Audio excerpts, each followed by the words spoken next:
This lecture focuses on Chapter 5 of Foundations of Measurement. The title of that chapter is Probability Representations. There is a great deal more material in the chapter than can be covered in a single lecture. I'll concentrate on the foundational elements and the most general considerations. Many of the details will not be covered, and one needs to go to the chapter to uncover those. This chapter deals with a fundamental problem in the theory of measurement, a problem, as we shall see, that is closely related to the foundations of probability. I'll come to that in a moment. I want to begin with some preliminaries. These preliminaries in probability theory, elementary probability theory, will be familiar to many of you, but in order to have a frame of reference we can refer to and to review the concepts for those who have not seen them recently, we'll begin with these elementary preliminaries. To start with, we say that if we have a non-empty set X and a non-empty family of subsets of X, script E, we then say that E is an algebra of sets on X if and only if for any two sets A and B in the family E, the closure of A, the complement of A, is in E, and the union of A and B is in E. Now notice what those two conditions just say. That in order for a family of sets, subsets of X really, to be an algebra of sets, two closure conditions have to be satisfied. One closure condition is that if a set is in the family, its complement is in the family, and the second is that the union of any two sets must be in the family. It's very easy to show that other things we then expect follow about the closure of E. For example, X itself must be in E. Remember, E is non-empty, so if we take any set A in E, its complements in E, we take A union the complement of A, that's X itself, then that must be in E, and so forth. And the complement of X is the empty set, so the empty set has to be in E. So we know always that both X, that is the whole set or the whole space, as we'll say, and the empty set have to be in E. The elements of E we'll call events, and we'll want to talk about the probability of events. Technically, we say that E is a sigma algebra of sets. Sometimes we'll say a sigma algebra of events if E is closed not only under finite unions but under countable unions, so that if there's a countable sequence of sets, the union of that countable collection is itself in E. It's important to note here that there are other ways of talking about the fundamental objects to which we attach probability. There is a long history of talking about propositions, for example. But since the work of Kolmogorov on the foundations of probability in the early 1930s, it's been especially the case that the formal theory of probability is formulated in terms of events, where events are regarded as sets of possible outcomes. Another way of talking about the set X is X represents the set of possible outcomes, and then elements of E represent events. They're subsets representing sets of possible outcomes, and that's the characteristic of an event.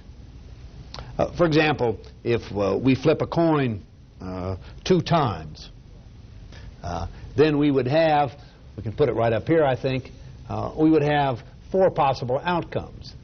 Heads, heads, heads, tails, tails, heads, tails, tails. And that set of 4 elements would be X. Now, the event of getting a head on the first flip would have been the possible outcomes, HH and HT. And of course, A is a subset of X. Most of you will be familiar with that concept of event.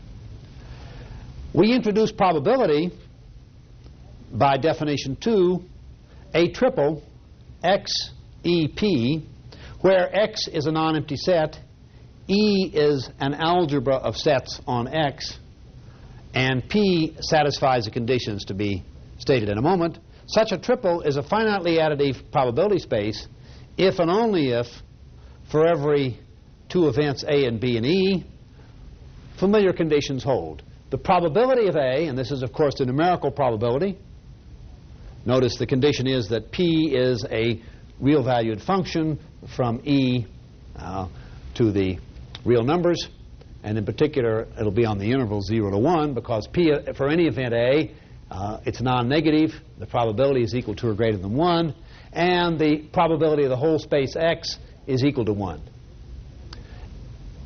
The third axiom is the familiar additivity property for disjoint events. If the intersection of A and B is empty, then the probability of A union B is simply the probability of A plus the probability of B. As we'll see in some of our later discussion, this condition that the intersection must be empty, and we don't have unrestricted additivity, is a troublesome feature of probability theory. As in the case of the algebra of events being a sigma algebra, if it is closed under countable unions, we have a familiar and standard condition on the probability space. The space we defined by the three axioms is finitely additive. It's said to be countably additive if, in addition, the following two further axioms are satisfied. Axiom 4, E is a sigma algebra on X. Axiom 5, if we have a sequence of events in E such that they're pairwise disjoint, that is, A sub I intersected A sub j is empty for I n equal to j, then the probability of the union of the sequence is equal to the sum of the elements, where in general here the sequence is infinite. And we won't say too much about countably additivity, but it's important to have this condition in front of us for work in many scientific contexts with probability theory. It's essential to have not only finite additivity, but in the standard framework, countable additivity. Now, these are preliminaries that'll be familiar to most of you, and are concepts that we'll want to refer to again and again. The measurement problem, or the measurement approach to probability, now consists of the following. We have a qualitative relation, which we'll write in the usual way, and read A is at least as probable as B. Now, there can be various interpretations of this qualitative relation that we're going to study. One is it could simply be we make judgments of A being at least as probable as B when the relative frequency of A is at least as great as B numerically. Another example might be using a classical definition of probability the way in which Laplace and others did at the beginning of the 19th century and earlier. We have some principles of symmetry. For example, we appeal to principles of symmetry if we look at a symmetric die with the ordinary 6 faces. We say, well, the event of an even receiving an even number up on a throw of the die is at least as probable as the event of getting the face with 3 on it, 3 dots, say. And the reason we accept that judgment is because of some principles of symmetry that we accept about that die. A third and most general framework for making qualitative judgments is to regard these judgments as subjective or personal or as considered opinion. There are many such examples. When we ask a meteorologist to predict tomorrow's weather, the meteorologist will use a great deal of scientific information, a great deal of data gathered, in fact, from all over the world about the weather. But when he finally comes down to making a forecast for you, that forecast will be regarded as a judgment.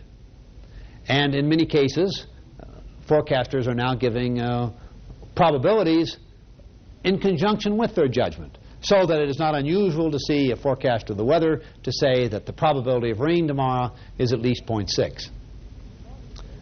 Now, those judgments can be regarded as based upon a subjective judgment or a personal judgment on the part of the expert, the meteorologist, assessing all of the information in front of him. There are many other contexts in which such personal judgments are made. A person investing in the stock market may decide to invest in one stock rather than another because of his judgment of the relative risk or the relative probability of an increase in value. When we decide to make all sorts of choices, such summations of many aspects of our experience enter into making what we can call and will call a subjective judgment. Now, in the second lecture, we'll put this discussion in more of a decision framework. In the present lecture, we will restrict ourselves just to the case of beliefs insofar as we're using the third interpretation. We'll restrict ourselves just to the case of qualitative probability judgments. We'll go on to the case of decisions, of talking about one act or one decision preferred to another in the second lecture. My point that's fundamental is that though in the current literature of the foundations of probability, the tendency is certainly to regard the qualitative interpretation, the qualitative relation, as primarily to be interpreted as a subjective judgment. That is not necessarily an interpretation that is forced upon us. The other two examples I've given in terms of relative frequency or in terms of principles of symmetry can also be defended and be used in such a qualitative context. Now, however we finally make that interpretation of the qualitative judgment, the fundamental representation problem is straightforward and is independent of the particular interpretation we give of the qualitative relation. What we desire is a set of conditions on the qualitative relation such that there is a probability measure, P, let's say, that strictly agrees with the qualitative relation.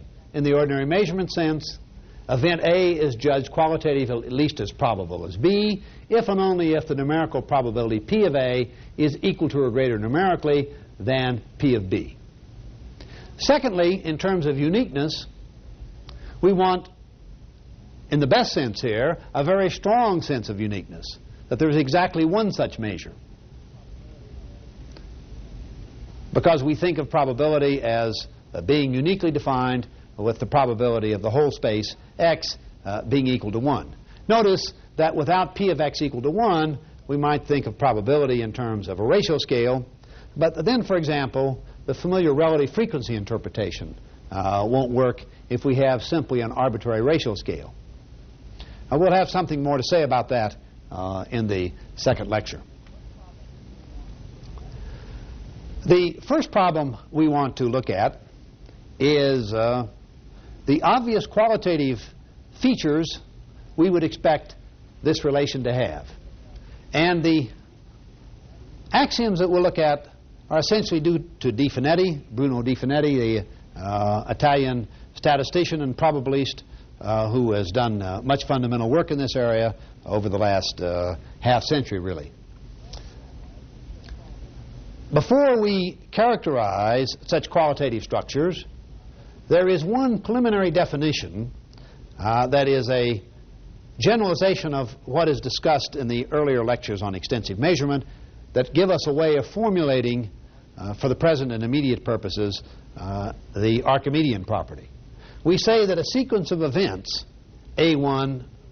A sub I, etc., is a standard sequence relative to the given event A, if and only if for every I equal 1, 2, etc., there exist events B sub I, C sub I in the family, or in the algebra of sets, such that these conditions are satisfied. A1 is equal to B1, and B1 is equivalent to A1. The intersection of BI and CI is empty. BI is equivalent to AI. CI is equivalent to AI. And AI plus 1 is equal to BI union CI. Intuitively now, with that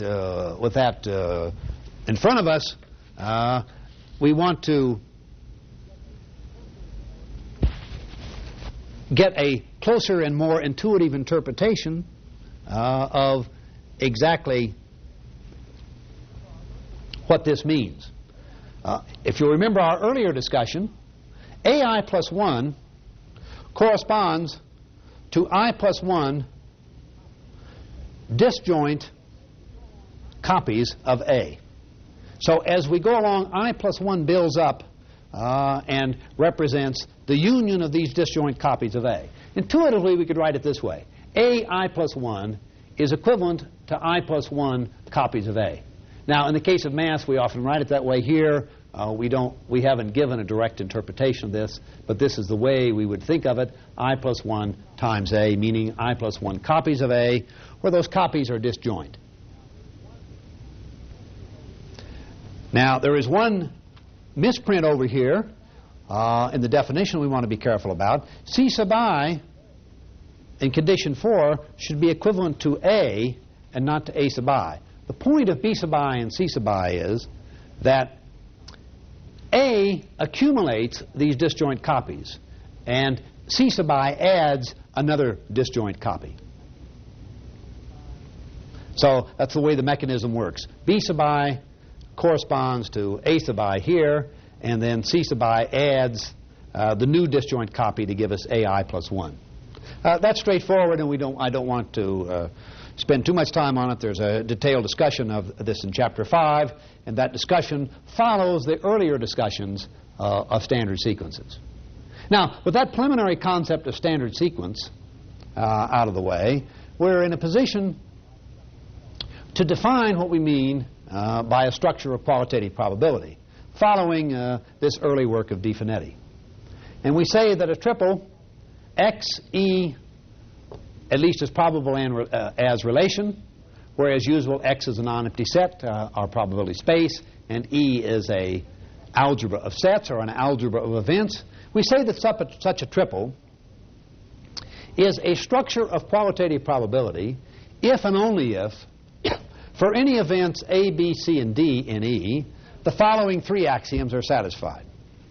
First, the familiar axiom of weak ordering, that the relation at least as probable as is a weak ordering of E. We would expect that so that we can expect transitivity and the judgments of comparison always implied by connectedness. The second axiom, to avoid triviality, that X is strictly more probable than the empty set. Another way of saying this is that X, the certain event, because X must always occur, is strictly more probable than the impossible event, the empty set. And also that any event is at least as probable as the impossible event, the empty set, or the empty event. The third axiom is the qualitative analog of the quantitative axiom of finite addition. If A intersection B and A is equal to A intersection C is equal to the empty set, that is, if A intersection B is empty and A intersection C is empty, then B is at least as probable as C if and only if A union B is at least as probable as A union C. So notice how the additivity is expressed. We have the qualitative judgment about B and C. Then we can add to both sides, so to speak, to both B and C, a disjoint event A, and that inequality should be preserved. The intuitive appeal of that is obvious. If B has been judged at least as probable as C, then the addition of some event necessarily disjoint from B and C shouldn't change the direction of that judgment. Now we want to add an additional condition that such qualitative structures are Archimedean, and that we then want to examine what we can say about the representation of such qualitative probability structures. The final axiom for qualitative structures of probability is the Archimedean Axiom, which uses the concept of standard sequence just defined. In particular, a qualitative structure is Archimedean if and only if, for every event with positive qualitative probability, that is, for every event A strictly greater in probability than the impossible event, any standard sequence relative to A is finite. So it's the finiteness condition on any standard sequence that gives us a way of expressing the Archimedean condition. An important fact about these four axioms for qualitative structures, including the Archimedean axiom, is that they are all necessary. That is, that if we assume the existence of a probability measure, it is easy to prove that the axioms follow as a consequence. That's left as an exercise. It's an important feature of the four axioms we stated. The axioms are necessary. A tougher and in many ways more important and interesting question is, are they sufficient? Or put another way, does every finite structure of qualitative probability have a representation in terms of a probability measure? Notice that with the restriction to finiteness, the Archimedean axiom is automatically satisfied, and we're therefore concerned with the first three axioms. The first three axioms being the axioms that Di Finetti stressed as being of importance qualitatively. It was some effort to show that the answer is no. The question was open for several years, and in 1959, Kraft, Pratt, and Seidenberg gave a counterexample. A counterexample in the following sense. They gave an example of a finite qualitative structure satisfying the three axioms, that is, a weak order, the condition on the impossible event, and the certain event being strictly greater than the impossible event, any event being at least as probable as the impossible event, and the qualitative additivity condition. Those three axioms. They gave an example satisfying those three axioms, but such that no numerical representation could exist. Because it's not obvious how these axioms fail, that is, how one would construct an example that satisfied the axioms but did not have a numerical representation in terms of a probability measure, I think it'll be useful to go through this example. The example consists of a space with 5 atoms. It's easy to show that this is the smallest space. You can't do it with 4 atoms. So X consists of the elements A, B, C, D, and E. We can think of these as intuitively as our 5 possible outcomes. The events, the algebra of sets E, consists simply of all subsets of X. It is all 32. Now, we consider the ordering relation such that first, the 3 inequalities shown here in 1 hold. That the event A, I'll just say A is at least as probable as B and C together. C and D, not at least as probable, I'm sorry, A is strictly more probable than B, the event BC. The event CD is strictly more probable than AB, and BE strictly more probable than AC. Now, if there does exist a probability measure P, we would have immediately additivity, as shown here. The probability of A from the first inequality should be strictly greater than the probability of P plus the probability of C. From the second inequality, the probability of C plus the probability of D should be greater than the probability of A plus probability of B. And finally, the third one, the probability of B plus the probability of E, greater than the probability of A plus the probability of C. Now, adding these inequalities, these numerical inequalities, and canceling what's common to both sides, we obtain at once the new inequality: the probability of D plus the probability of E is greater than the probability of A plus probability of B plus probability of C. Now, this inequality is important. Notice that it uses all 5 atoms.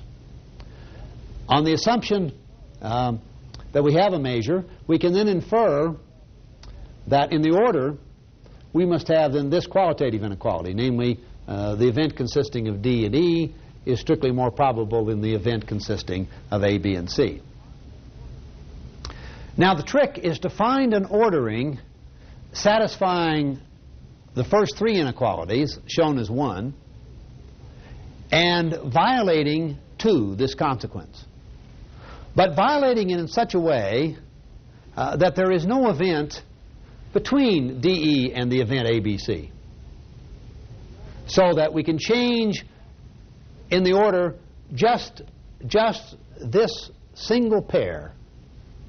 And so we can now have in the new order ABC, the event ABC, strictly more probable than DE, and nothing else has changed and nothing else is affected. Well, in that case, because this is a consequence, 2 is a consequence, we've shown that no numerical representation could exist for that order, and yet all the axioms are satisfied. Now, the clever thing, and the Kraft, Pratt, and Seidenberg example, is to give a very clear construction of how this can be done. And let's look at their construction. We'll make a assignment. We won't bother to normalize x because it's easy to work with the integers. It's obvious how to normalize by dividing through. So we choose an epsilon such that epsilon is strictly between 0 and a third, and we let the numerical value of the whole space be 16 minus 3 epsilon. And then we make these assignments to the 4 atoms. P of A is 4 minus epsilon. P of B is 1 minus epsilon. P of C is 3 minus epsilon. P of D is strictly 2, and P of E is 6. It's important to note, if you think back to our example, A, B, and C were subtracting off epsilon. For C and D we're not. Now, it's easy to check that under this numerical assignment P, our inequality 1 holds. Thus, for example, A is 4 minus epsilon, which is strictly greater than P of B plus P of C, which is 4 minus 2 epsilon, and so forth. You can easily check that. Secondly, we can check immediately that P of D plus P of E is 8. On the other hand, P of A plus P of B plus P of C is 8 minus 3 epsilon. That satisfies 2. Now, in order to satisfy the axioms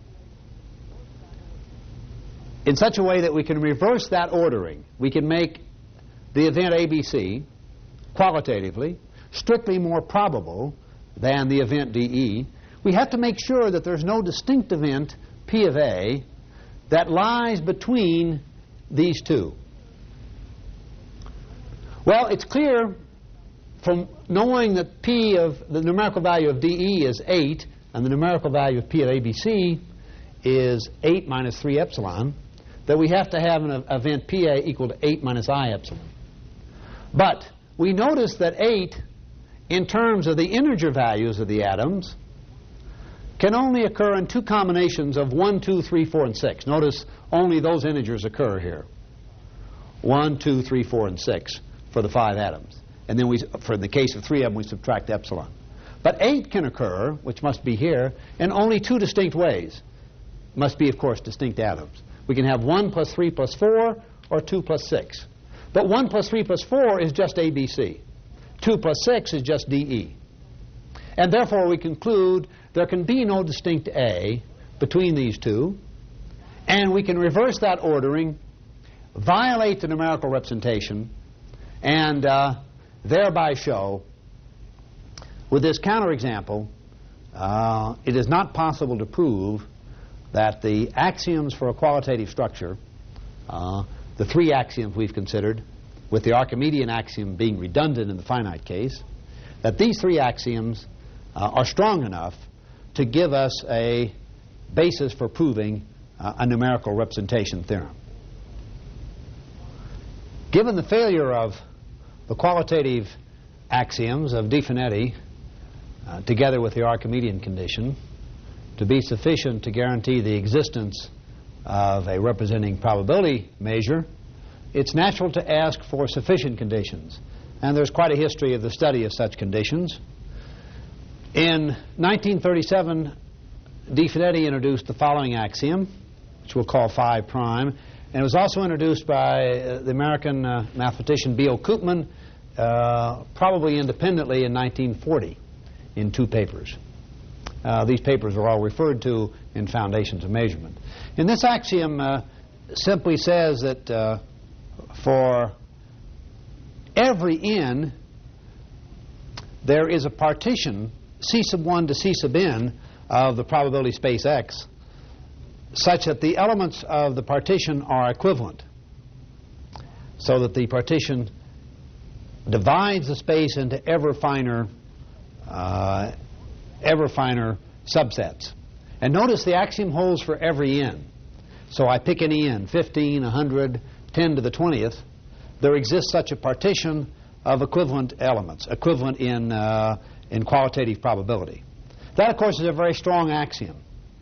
It's also evident that such an axiom is not necessary. It's easy to give examples in which it isn't necessary. It's not even necessary, of course, in the case when the set X is infinite. Clearly, it's an implication of this axiom phi prime that the structure of qualitative probability be infinite.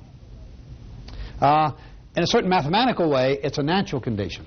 But it also, we have to recognize, is a very strong kind of regularity condition that is in no sense necessary.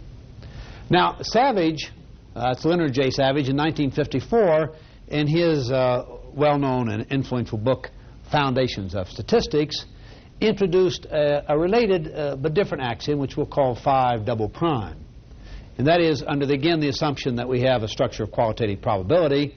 If A, B, and B are events, and A is strictly more probable than B qualitatively, then there exists a partition of C1 to Cn of the space X such that we can add the elements of the partition to B and not change the inequality. That is, the partition is sufficiently fine that no matter how close B is to A in qualitative probability, the events can be added, as shown here, to B. If we take any of those events and add them to B, we still will not be as probable as A. That's obviously a related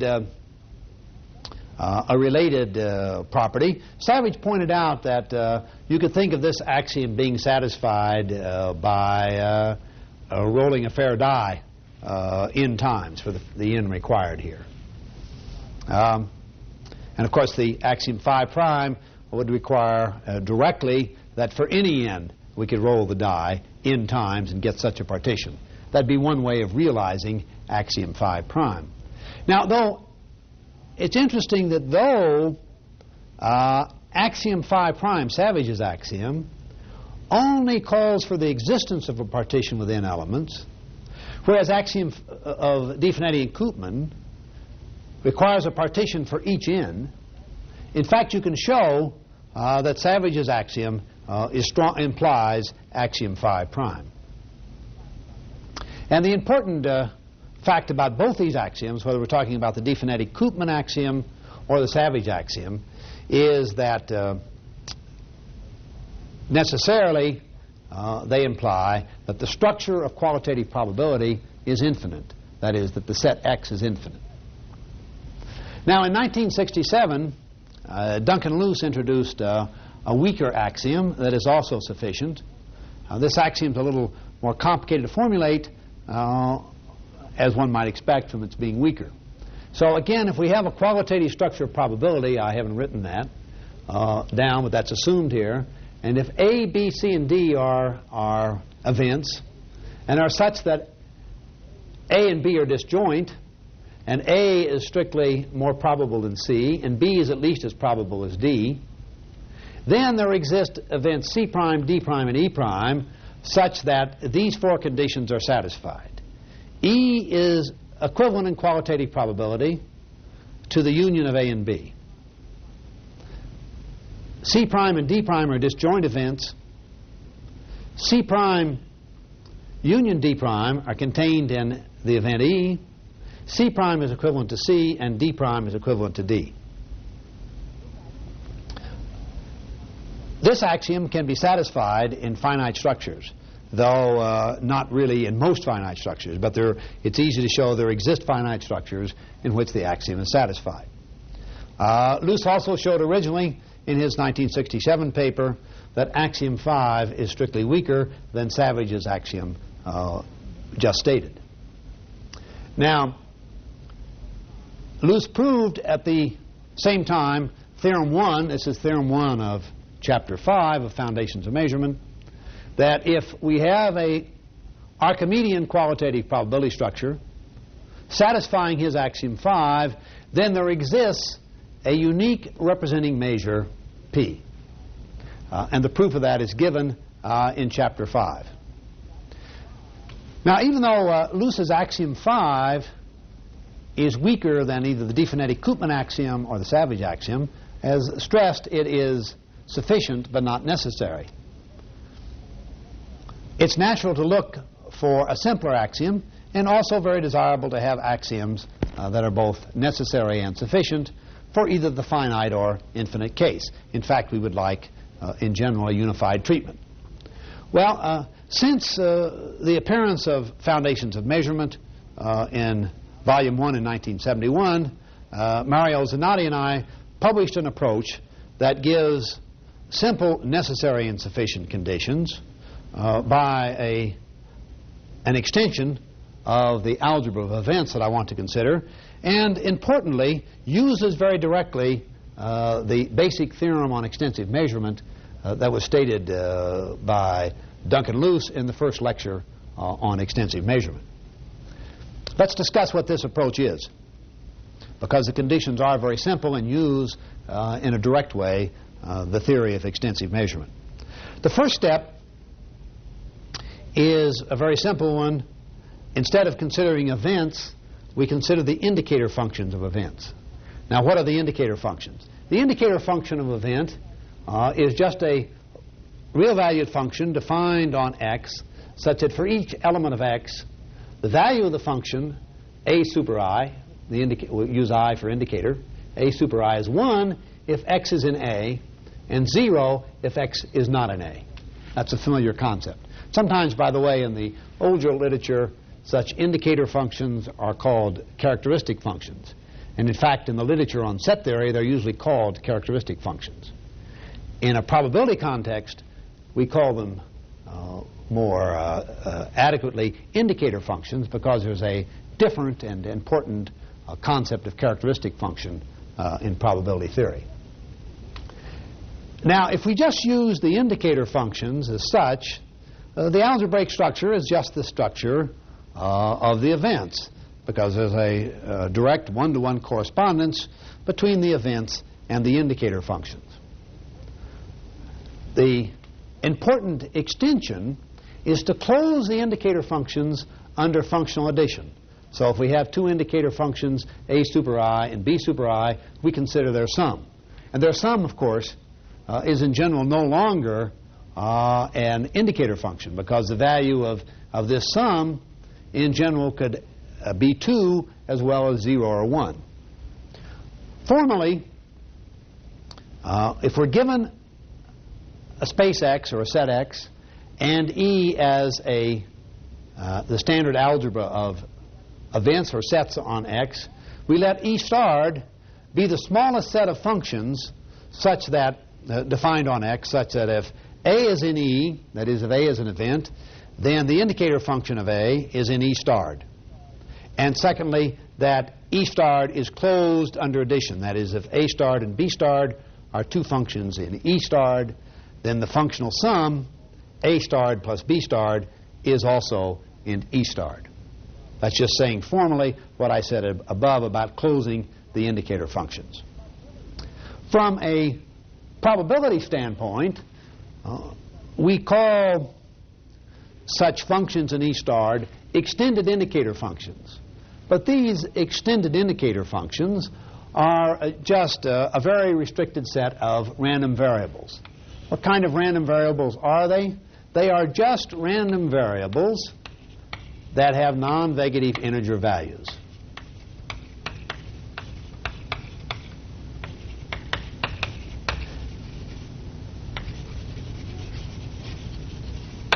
And we want to qualitatively order. Now, not the probability, of course, the random variable. That's not the correct way of talking about the random variables, but their expectations. So the extension here is from events to a very restricted set of random variables, and from probability to expectation of these random variables. So we can talk about the expectation of A-starred and the expectation of B-starred, or if we had two such functions, A-starred plus B-starred, then of course we expect the expectation function to have the expected additivity property. Now, what we want in terms of a representation is that qualitatively, the qualitative expectation of A-starred is judged to be at least as great as the qualitative expectation of B-starred if and only if the expectation of A-starred is at least as great as the expectation of B-starred. The properties we want this expectation function to have, we now want to review before looking at the axioms on this qualitative relation of expectation. The three properties of an expectation function that we need are that the expectation of the impossible event is of the indicator function of the impossible event is 0. The expectation of the indicator function of the certain event is 1, and the additivity property that the expectation of two extended indicator functions, A-starred plus B-starred, is equal to the expectation of A-starred plus the expectation of B-starred. Notice, of course, that the expectation function in general should be a linear function. It needs more than this additivity property. But for our restricted purposes here, only this additivity property is required. Given such an expectation function for these very restricted random variables, these non-negative integer valued random variables we're considering, we then can define immediately the probability of an event as simply the expectation of its indicator function. Notice, of course, that when we talk about the expectation of an indicator function, strictly of an event, that expectation must lie between 0 and 1. For our extended indicator functions in general, there is no bound on the possible upper value of such indicator functions. In fact, it's easy to see that the situation is unbounded for our extended indicator functions by just taking n sums of the indicator function of x. It's natural to ask, what has happened now to the concept of probability? In the ordinary textbook treatments current today, expectation of random variables is always defined in terms of the measure on the sample space, or on the probability space, the measure p. Here, we're doing exactly the opposite. The primitive or fundamental concept is expectation, and we're defining probability in terms of expectation. It's important to emphasize two things about this. First, that historically, such a definition of probability in terms of expectation is not new. It goes back to Huygens in the 17th century and to the Reverend Thomas Bayes in the 18th century, just to mention two prominent individuals. In fact, both Huygens and Bayes thought that the concept of expectation was the sound and clear concept, and we should therefore use expectation to define the less clear and less well understood concept of probability.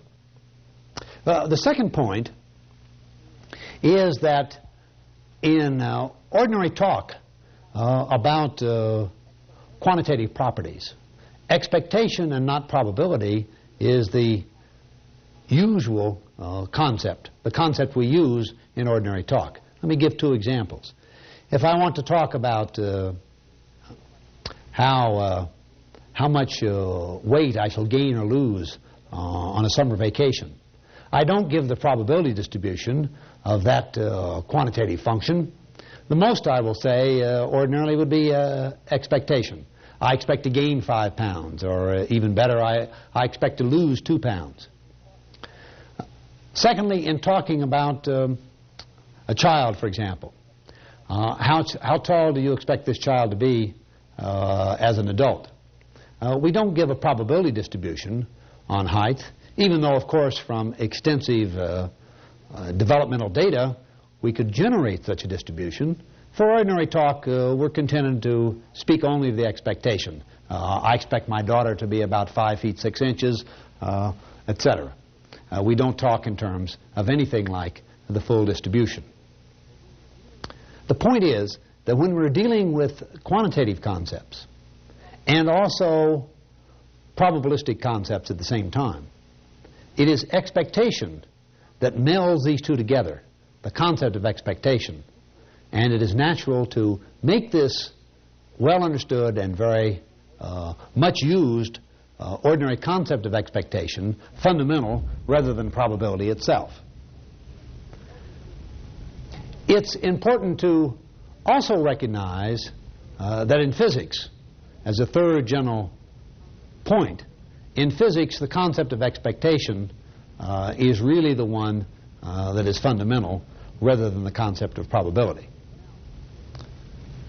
Now, let's proceed then, corresponding to our development of a structure of qualitative probability, to develop a structure of qualitative expectation. And the parallelness will be very apparent. Let X be a non-empty set as before. Let E be an algebra of sets or events on X. And let us have the usual binary relation, but now not on E, but on E starred. We'll call this the qualitative expectation relation. Then we say that a triple X E starred, the binary relation of qualitative expectation, this triple, is a qualitative expectation structure corresponding to a qualitative probability structure if and only if for every A starred, B starred, C starred in E starred, the following 4 axioms are satisfied.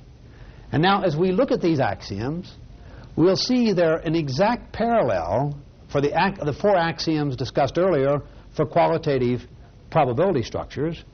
But as we shall see in this case, they are not only necessary, but sufficient to have a numerical representation.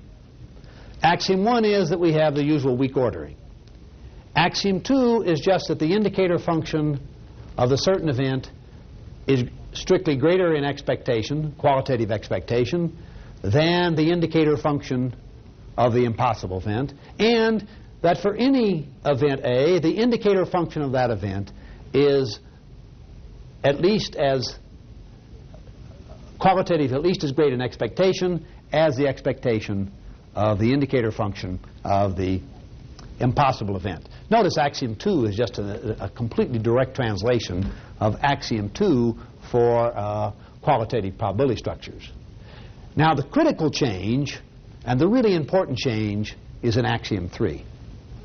Axiom 3 says unrestrictedly that if extended indicator function B starred is at least as great an expectation qualitatively as C starred, if that's if and only if A starred plus B starred is at least as great an expectation as A starred plus C starred.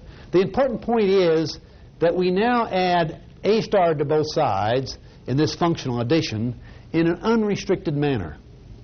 And this is really the critical change in many ways, that we don't have a restriction to A and B being disjoint events and A and C being disjoint events. We have an unrestricted axiom, as we have in the case of the abstract case of extensive measurement. And finally, Axiom 4 is just an appropriate form of the Archimedean axiom here. If A starred is strictly greater in qualitative expectation than B starred, then for every C starred that is an extended indicator function, there is a positive integer n such that in A starred. Now, in A starred is just A starred added to itself n times. So what the copies are here is straightforward. In A starred is at least as great as in B starred plus C starred. So notice that if we think of the difference between A and B, we can think of n as being n copies of that. Then for any C starred, n times that difference will be at least as great as C starred. That's another way of formulating the Archimedean axiom. Now, the important point is those are just almost identical in basic structure to the 4 axioms for qualitative probability structures already discussed. And these 4 axioms are the basis for the following theorem. Let X, E starred, at least as great as an expectation, be a qualitative expectation structure. Then there exists a unique expectation function on E starred. Moreover, axioms 1 to 4 are necessary and sufficient so that there exists a representing probability measure on E. Notice that in the case of the representing probability measure on E, we don't say that the measure is unique. The measure is only unique if it has to also satisfy the requirements for the expectation function. And in general, that might not be the case. But as an expectation function, the expectation function is unique. So we have quite a contrast here to the qualitative probability structure in the sense that though the axioms are enormously similar, by this extension, 2 extended indicator functions, we're able to get a unique expectation function. The axioms are not only sufficient to show there is a unique function, they are also necessary. Now, the proof of this is very straightforward. It just uses results already stated by Duncan Luce in the first lecture on extensive measurement, results that are given in Chapter 3 of Foundations of Measurement. Notice, just to quickly review, that necessary and sufficient axioms for closed extensive structures, that is, where the operation O is closed in the set X, are the following axioms. Weak order, weak associativity. Notice that we don't have to have identity here, though in the case of our extended indicator functions, of course, we have identity here. We have something slightly stronger because functional addition is certainly associative with strict identity. Monotonicity, which is just what we have in Axiom 3, and goes both ways, of course, because functional addition is commutative, so both AOC equal to or greater than BOC and COA equal to or greater than COB as required here. The commutivity guarantees both ways. The Archimedean property, and finally, we want weak positivity. In the lecture, I think the concept of strong positivity, we can also use weak positivity for such extensive structures, AOB at least as great as A. Now, given those axioms, they're necessary and sufficient to prove there exists a phi, a non-negative real function phi, such that on X, or on the set X, such that A at least as great as B if and only if phi of A equal to or greater than phi of B. The additivity property we expect for extensive measurement. Phi of AOB is equal to phi of A plus phi of B. And third, the weak positivity property that for every element A in X, phi of A equal to or greater than 0. Well, we see immediately that we have such an expectation function because these axioms for extensive measurement directly correspond to the axioms for qualitative expectation structures. The changes are all completely minor. We certainly have a weak order. The weak associativity is in fact replaced by strong associativity with identity. The monotonicity corresponds to Axiom 3 for qualitative expectation structures. The Archimedean axiom we have, the weak positivity will come from the second part of Axiom 2. Let's go over here and remind ourselves of Axiom 2. That the expectation of any indicator function for an event is at least as great as for the empty event, the indicator function for the empty event.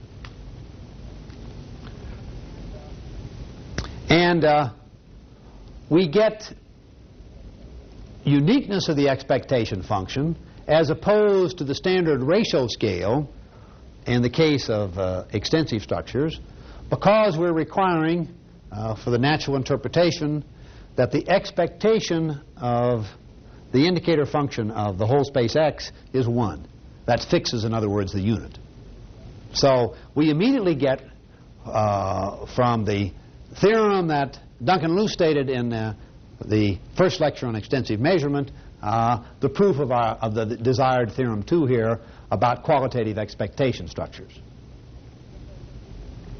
It's a familiar fact in the abstract study of structures and their application in various parts of science that sometimes relatively small changes in the structure will lead to considerable simplification.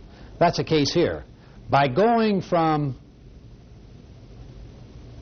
events to the slightly larger structure of extended indicator functions, or to, we could say in another way of putting it, to non-negative integer valued random variables, we get a way of stating necessary and sufficient axioms that are almost exactly the axioms considered for qualitative probability structures, but with this requirement that they hold in the larger set, we're able to get the appropriate numerical representation.